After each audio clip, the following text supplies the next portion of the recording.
मेरे सभी सम्मानित मदरसा आधुनिकरण शिक्षक साथियों को मेरा नमस्कार। मैं पंकज मिश्रा, मदरसा आधुनिक शिक्षक। दोस्तों, जैसा कि आप जानते हैं कि इस समय अल्पसंख्यक विभाग में बड़ा उथल पुथल मचा हुआ है। रोज नए नए कांड हो रहे हैं, नए नए लोग रडार पे आते हैं। दूसरी तरफ मदरसों की जांच कराने वाले वो भी रुकने को तैयार नहीं है और उनको कौम का गद्दार कहने वालों की फौज बढ़ती जा रही है। उनको कहते हैं कि आप मुसलमान के नाम पर कलंक हो। इन सब बीचों में आपके लिए कौन सा अवसर आया है? क्या आप उसको जानना चाहेंगे? अगर आप जानना चाहते हैं तो इस वीडियो को लास्ट तक जरूर देखना मेरे भाई। नहीं, अगर मिस हो गया तो फिर सूचना आपसे कोसों दूर जा सकती है। मेरे दोस्त, इस समय मदरसा आधुनिकरण शिक्षकों की हालात को बद से बदतर बनाने वाले लोगों में बड़ी उठापटक मची हुई है। वो आपस में लड़े जा रहे हैं, एक दूसरे के ऊपर एलिगेशन लगा रहे हैं। वो कह रहे तुम्हारे वजह से हो रहा है, वो कह रहे तुम्हारे वजह से हो रहा है। लेकिन इन बेवकूफ लोगों को यह नहीं मालूम था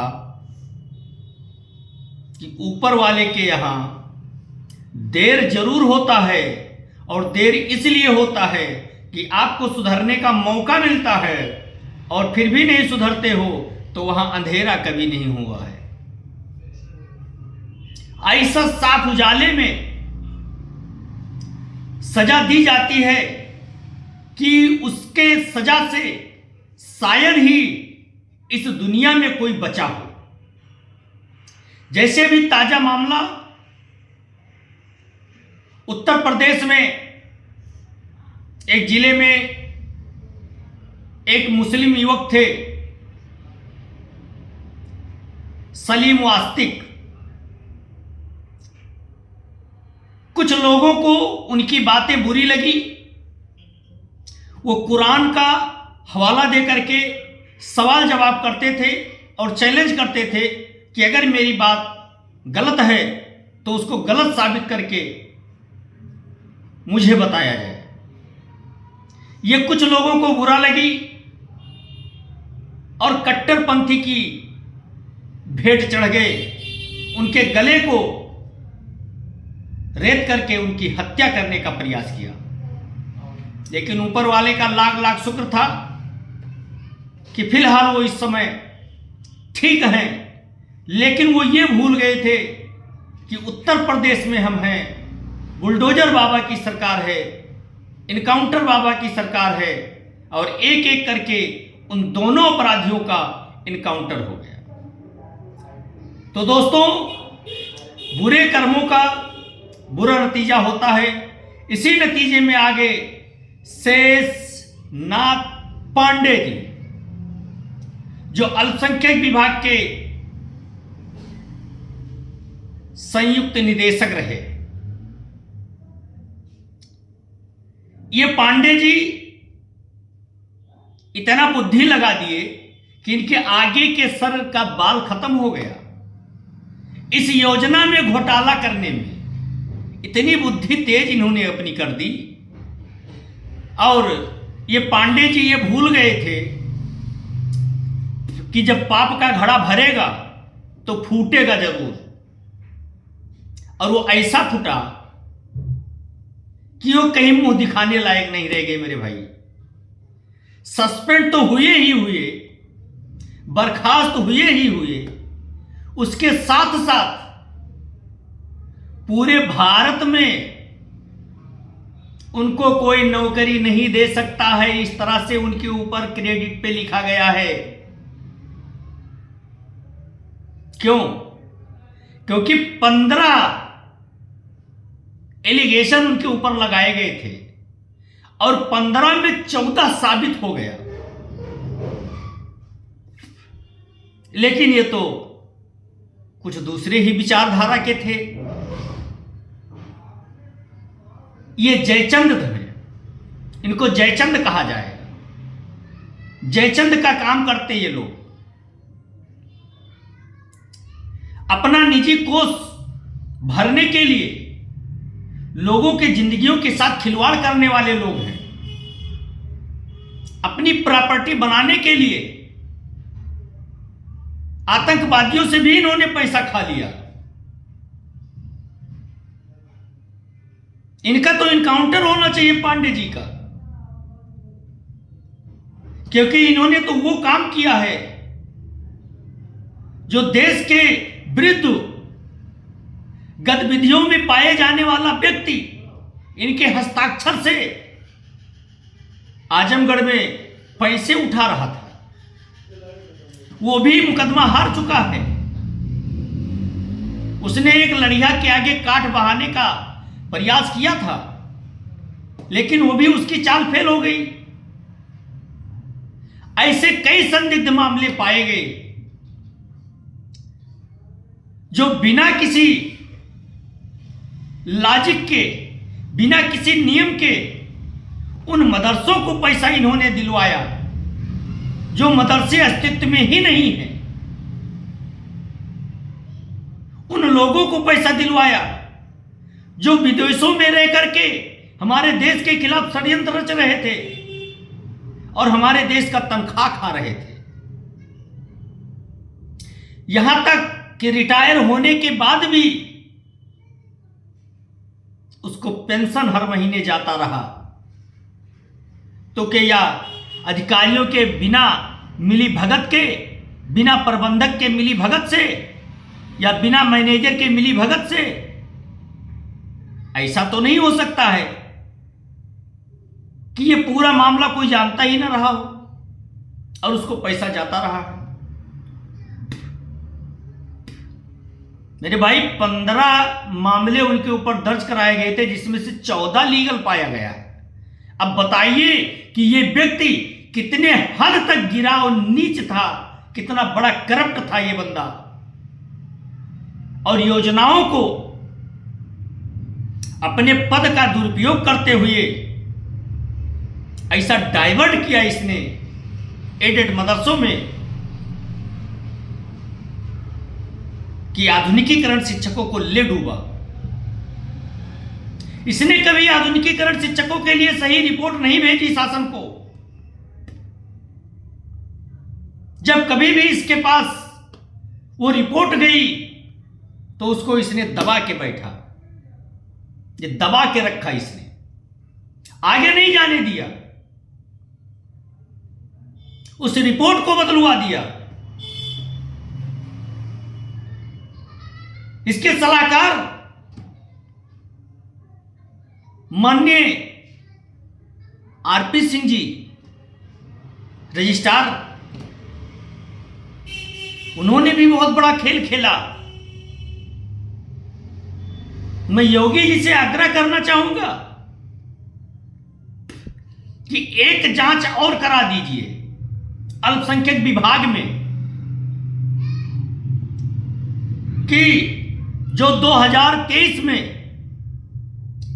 पैसा आया था शिक्षकों का वेतन, मतलब मानदेय, उसमें परास्नातक शिक्षकों को 11 महीने कुछ दिन का वेतन दिया गया और स्नातक वाले शिक्षकों का 6 महीना का वेतन ये लोग डकार गए, बोले कि आया ही नहीं है। एक छोटी सी रिक्वेस्ट है कि उसकी भी जांच करा दीजिए। अभी देखिए, ये जिला अल्पसंख्यक अधिकारी से लेकर के और वहां निदेशक तक, प्रमुख सचिव तक इसमें इन्वॉल्व हैं। इस पैसे में हम लोगों को सही सूचना नहीं दी जा रही है। हम लोग कोई कागजात लगाते हैं तो उसको इग्नोर कर दिया जाता है, लेकिन शायद ये भूल गए कि किसी दिन घड़ा भर जाएगा, और जिस दिन घड़ा भरेगा उस दिन फूटेगा जरूर, और जब फूटेगा तो उसकी दुर्गंध बहुत दूर तक जाएगी। पांडे जी भूल गए थे, माननीय श्री आरपी सिंह जी भूल गए थे, कई ऐसे अधिकारी सस्पेंड हुए हैं मेरे भाई, लेकिन आरपी सिंह साहब अभी कुछ ठाकुर लाबी होने के कारण अभी कुछ फायदा पा रहे हैं। लेकिन पांडे जी तो चले गए मेरे बेचारे, क्योंकि वो पांडे जी थे, ब्राह्मण थे, तो उनको तो जाना ही जाना था। ऊपर से उन्होंने वो कर्म कर दिया जिसकी किसी ने अपेक्षा ही नहीं की थी। तो वो पांडे जी जाए झलरा भात खाएं, साग भात खाएं झलरा वाला, जेल में बैठ करके। और दूसरी चीज, कहीं नौकरी भी नहीं कर सकते बेचारे। अगर लड़के की शादी नहीं हुई होगी उनके, तो शादी भी रुक जाएगी। लड़का अगर विदेश पढ़ रहा होगा तो उसको वापस आना पड़ेगा, क्योंकि अभी उनकी नौकरी बची थी। और अल्पसंख्यक विभाग वो पाए हुए थे जो सबसे करप्ट विभाग है, सबसे भ्रष्ट विभाग है उत्तर प्रदेश का, जिसमें हर जगह पर लूट फातिया मचाया गया।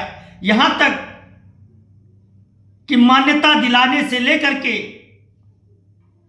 छात्रवृत्ति तक सब में घोटाला, शिक्षकों के मानदेय में घोटाला, एडेड मदरसों में पढ़ाने वाले शिक्षकों में घोटाला, उनकी नियुक्ति में घोटाला, परिवारवाद में घोटाला, निरंक घोटाला ही घोटाला।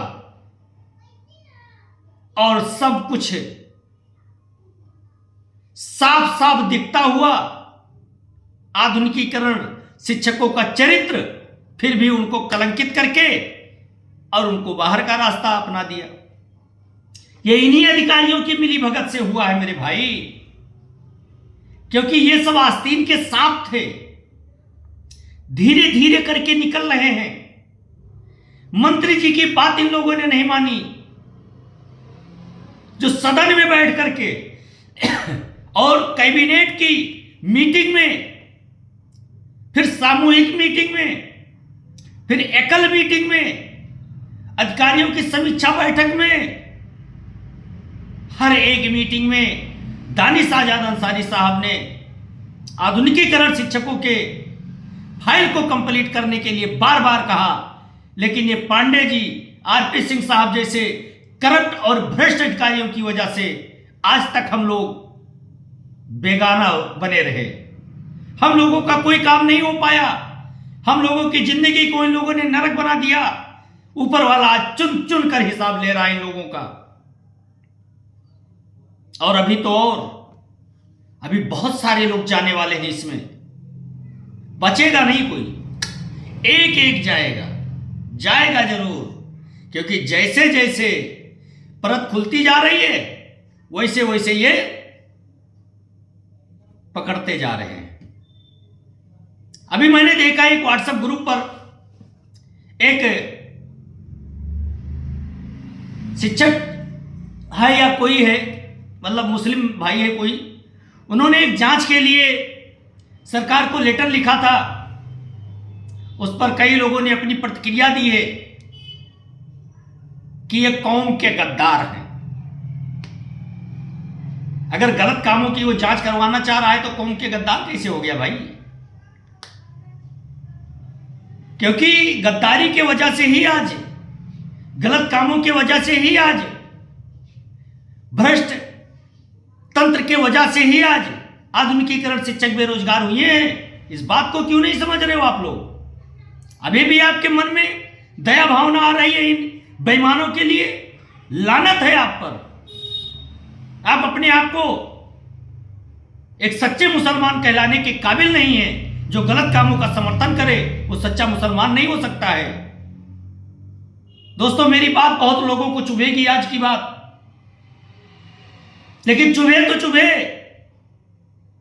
हमने जो कह दिया वो सच्चाई कह दिया। जिसको कांटे की तरह चुभ रहा हो, चुभता रहे। आपको मुबारक हो मेरे दोस्त। चलता हूं, फिर मिलूंगा कल नए वीडियो के साथ। तब तक के लिए नमस्कार। जय हिंद, जय भारत, भारत माता की जय। लास्ट में एक बार और कहूंगा, अब वो दिन दूर नहीं हमारे कामयाबी का। हौसला बनाए रखें दोस्त।